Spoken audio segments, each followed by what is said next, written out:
We've already seen evidence of elections and referendums being influenced, a rise in online abuse, misogyny and religious hatred, fake news spreading misinformation, algorithms blinkering us from different points of view and pushing people to extremes, and terrorists and far-right groups using social media to not only conspire but to radicalize and brainwash others.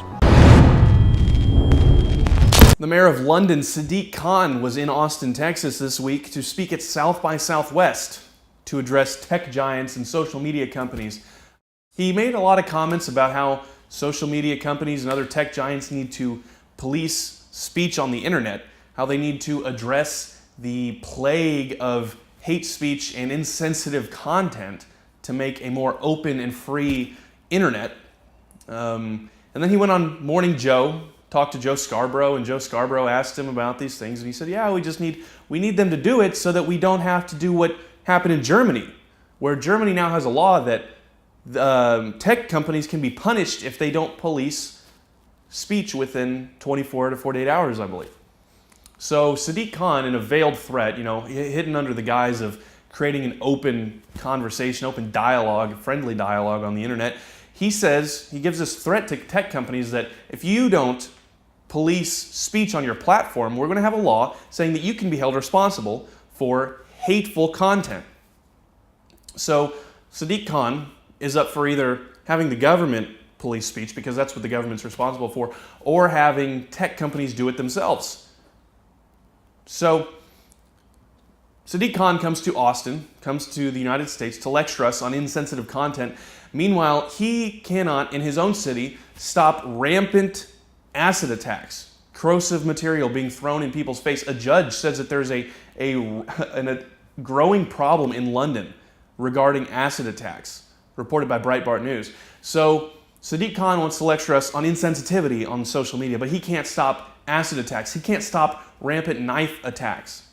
In certain parts of London, in the no-go zones, I will let you decide, or I'll let you look into who populates these no-go zones. I know it'll shock you, but Sadiq Khan, in Sadiq Khan's London, has places where truck drivers, delivery drivers will not go. They will not go there because it's too dangerous. And yet he wants to come here and lecture us on insensitivity. And I'm not even going to get into the Muslim rape gangs, because you're not allowed to talk about those. Joe Scarborough also asked him about that. He said, and I'm sure that something that plays into this is the president's insensitive tweets, where he retweeted Britain First, a pro-fascist organization.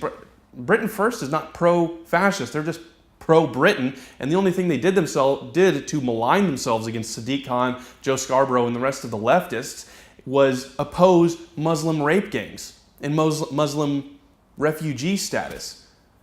So, Sadiq Khan, how about before you come here and lecture us and save us from insensitivity, you go back to London and you save your own citizens from Muslim rape gangs and other acid attacks and knife attacks? How about that? This is Jake Lloyd for Infowars.com.